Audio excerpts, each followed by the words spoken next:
அனைத்து இந்திய அண்ணா திராவிட முன்னேற்றக் கழகம்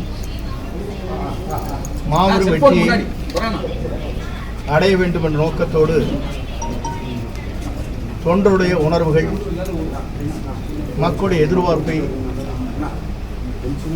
பிரதிபலிக்கின்ற வகையில் நேற்றைய தினம் அந்த விளக்கத்தை நான் வெளிப்படையாக அதை நான் தெரிவித்தேன். அதற்கு இன்று கழகத்திலிருந்து கட்சியுடைய பொறுப்புகளை விடுவிக்கப்பட்டிருக்கிறார்கள். பொதுவாக ஜனநாயகம் என்பது ஒரு கட்சியில் ஒரு விளக்கம் கேட்டிருக்க வேண்டும். அந்த விளக்கம் கேட்காமலேயே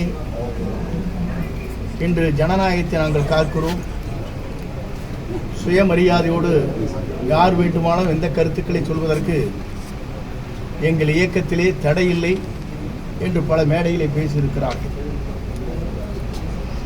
இதற்கெல்லாம் காலம்தான் பதில் சொல்லும்.